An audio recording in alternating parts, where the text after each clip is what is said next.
he was maybe 10, 11, something like this. So I was invited in Norway, some tournament, round robin. I was EM, I think. I was not GM. And they're playing for norms. They needed 3 IMs, so I just came there. So I play. I was top seeded, I think, or second seeded. So I started to win 1, 2, 3, 4, 5. I am 5 out of 5, and I play with some boy who has 0 out of 5. Come on, this is just what is this? And I played something, but the boy played really well, and the game ended in a draw. Okay. And I was very upset. How can I white pieces against this boy? I cannot beat him. And then he actually started to recover after, I think this gained him confidence, and he, I think, won 1 or 2 games. And I usually joke with my friends, if I have defeated Magnus, and he finished with 0 out of 10, they will say, okay, this guy have to go for ski. He's not for chess. So maybe this has inspired him to become a chess player. So, one can never imagine, like Magnus 0 out of 5 in a tournament. Yeah, but he was like 10 years old, and his rating was like 2000 or something, and the other guys were 23, 4. So it was, of course, difficult for him, but this is how he started. Wow, what a story. What a story. So we pursue here in Hyderabad. How has been your experience teaching the kids at Ekagra Chess Academy? Yes, thank you very much. I'm enjoying my time here. I really like here the people and the kids. I think they are really very nice.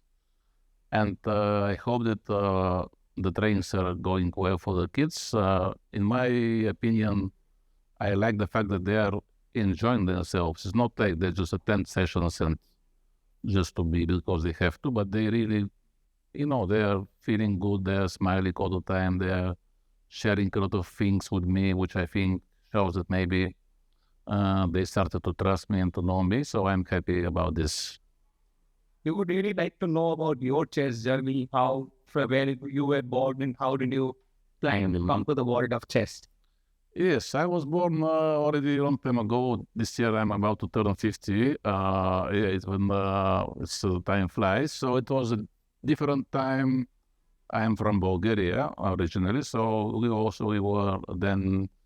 the old system. Many years ago, Bulgaria was in the communist countries, in Soviet Union kind of influence. And at this time, actually, our country was supporting the sports because everything was like centralized. So a lot of sports club in every small town, and you can train everything what you want. Chess was very popular back then in Bulgaria. Because I was born in 75, so in the 80s, there was not much to do for kids. You either go to the street and play with ball. At home, the board games are like chess and backgammon, but okay, chess is kind of more interesting. So I learned to play chess, and I started actually quite late. I first came in the chess club, I think I was 11 or 12 years old, which nowadays they start from 5 or 6.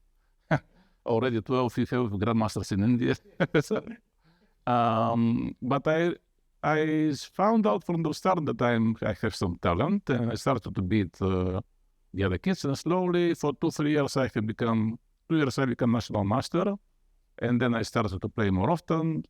I decided to spend more time for chess. And in Bulgaria, this was actually I think the best time for the chess because my generation was maybe, I think, the best in Bulgarian history in general. The kids who grew up with me, we had 20 guys who had around 2,400, age between 16 or 18, and back then 24 was really good rating. Nowadays, okay, it's not. So there was a big internal competition.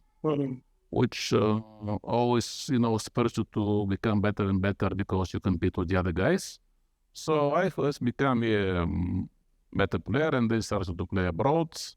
When the system fell in our country, so we were allowed to travel in Western countries, which was good for us because we could play in European countries. And then I became Bulgarian champion. I became grandmaster slowly. All the time, many, many years. I became second time. I was playing for the national team one time, Olympiad and 3 European championships, many tournaments. in India, actually, I have never played for some reason. I think the India tournaments became available for us maybe after 2000 something. They started to make a lot of tournaments. But for us, it was kind of more exotic to go to Asia, where in Europe there were so many tournaments that you don't need to go somewhere 1,000 kilometers to play, where you can play just in Europe. So there were not many people maybe from Europe who went to go to India, I think, in this time. And later, slowly with the time, I'm becoming older and older, and I said, okay, you cannot play chess forever. So you have to start coaching. And also, by the way, in Bulgaria, we have this very, I think, unique university where this is called the National Sports Academy. I think not in many countries there is specialized university for sports. So the idea of this is that everybody there, all the sports are available: football, chess, volleyball, whatever you want, you can study. And in the end, you become either coach of this sport, either teacher, physical education. So I chose to be for the coach to take this license. So I took it when I finished, and later I had from FIDE coach, because when I was coaching in many countries, basically everywhere around the world. I have been training camps, students, and at some moments I'm coaching both adults and kids. And I was selected to be a coach of one national team of Wales from UK. So I have been with them 2-3 Olympiads.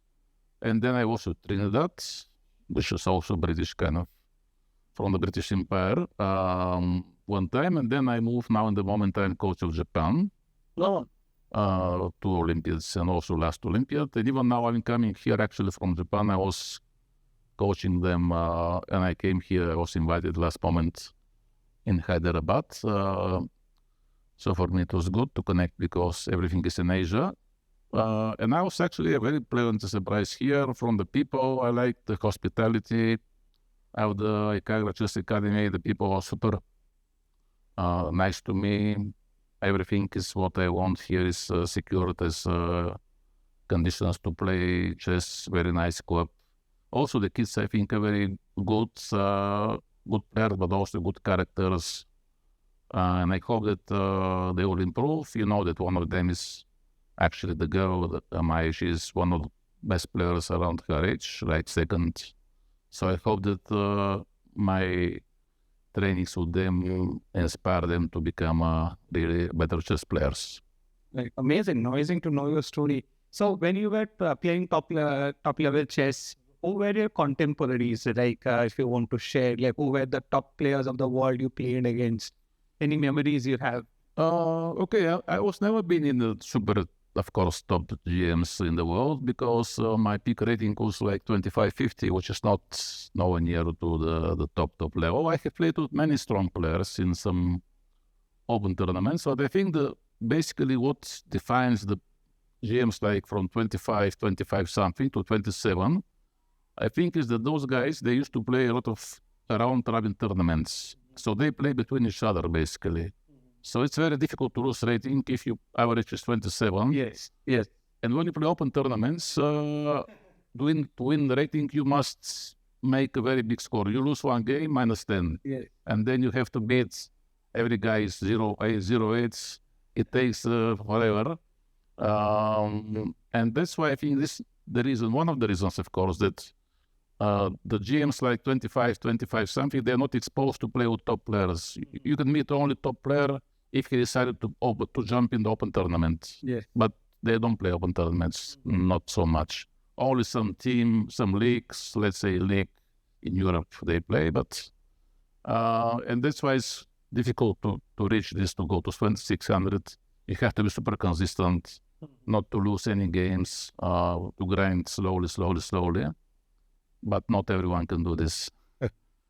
But when you were playing age category also, then also you did not meet many times. Yes, age category, unfortunately I have played only one world championship because it was difficult actually in my country to qualify. And one time I played, actually it was very good when I was like under 16.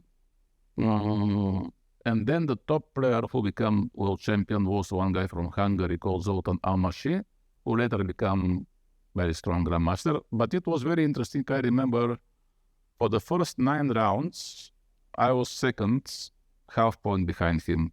And then in the end, I collapsed. It was 11 rounds.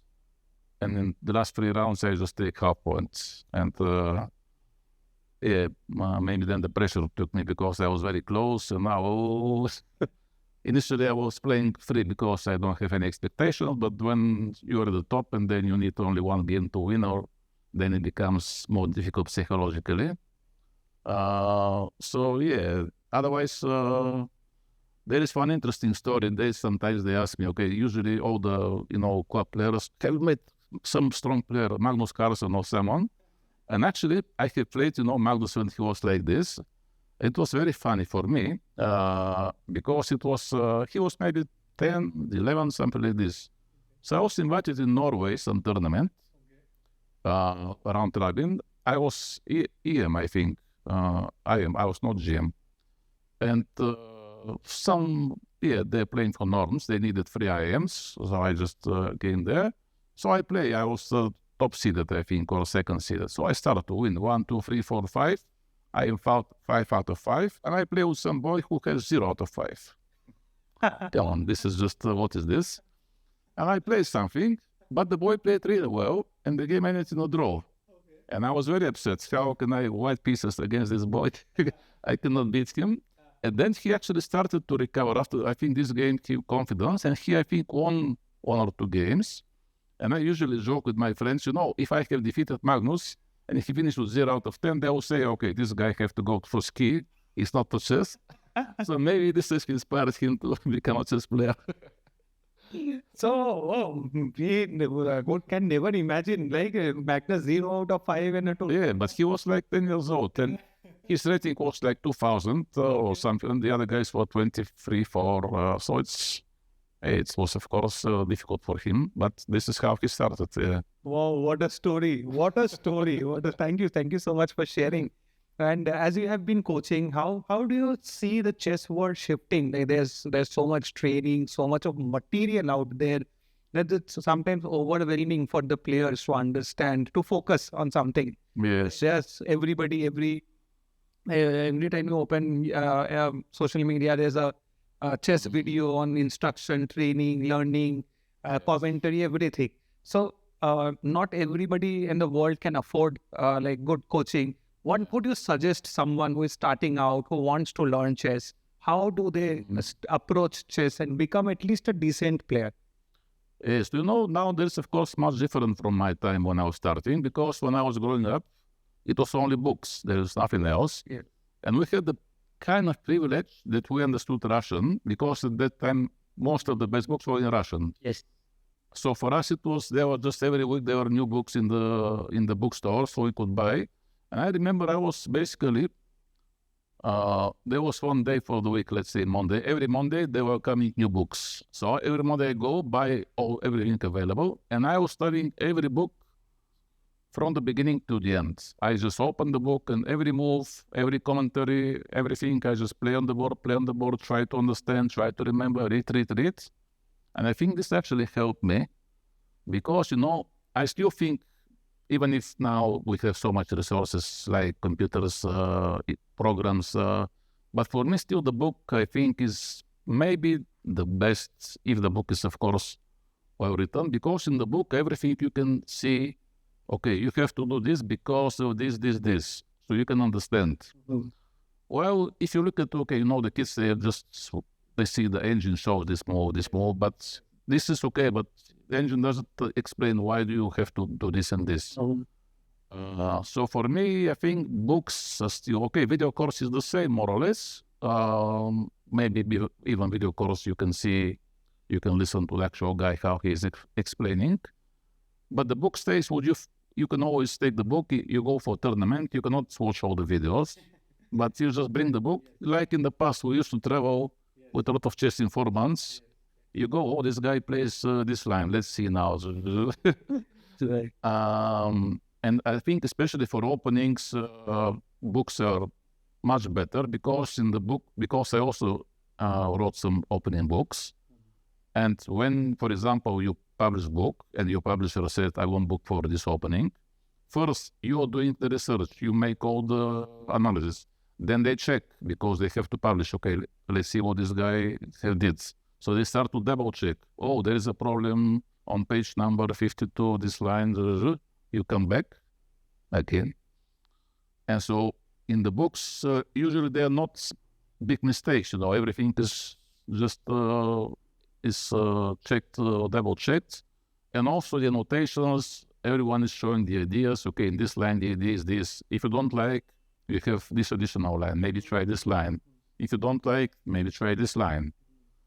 So I think the book is, for opening, in my opinion, is the best. Because in course, usually they show this line, only this line. If you want, play. If you don't want, check other course. As you correctly mentioned about books, books are one of the most important resources till today. You have written some books. If you want to share about them, what are they about and what are the titles, if you want to share? Yeah, the title. I have one book which is on paper. This was published like maybe 10, 15 years ago for Quality Chess. This is one of the biggest publishers in UK. It was about modern Benoni. They had a series called Grandmaster Repertoire. It's a very long series from 20 books. I don't know how many books.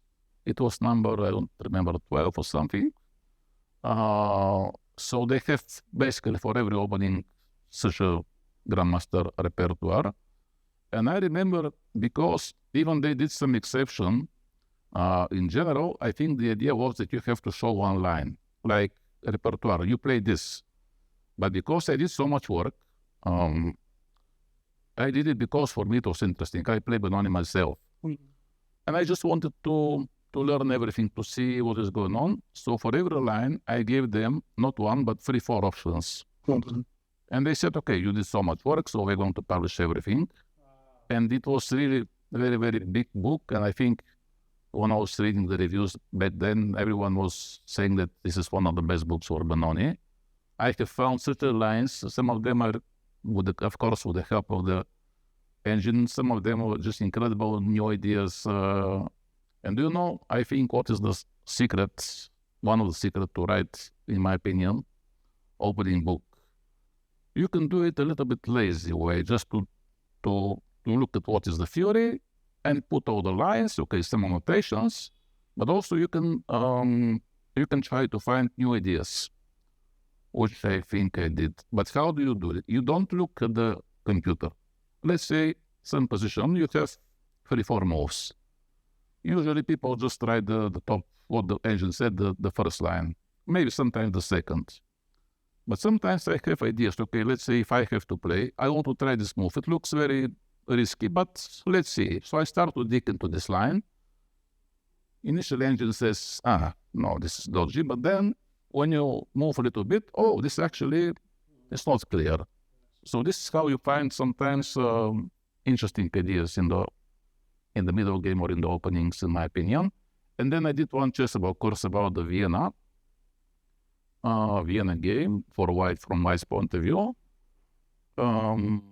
And so far I have only those two. I was thinking to write new books, but for the moment I haven't done any. Maybe in the future I will try to do something. Amazing stories, amazing way of thinking of how to write a book, I think, or write an opening book about it, and maybe use what you know and put it into the book. Amazing insights. Thank you so much, Marian, for coming to India and Hyderabad and teaching the kids some important lessons and also sharing them with us. And we look forward to seeing you again soon. Yes, thank you very much. Thank you.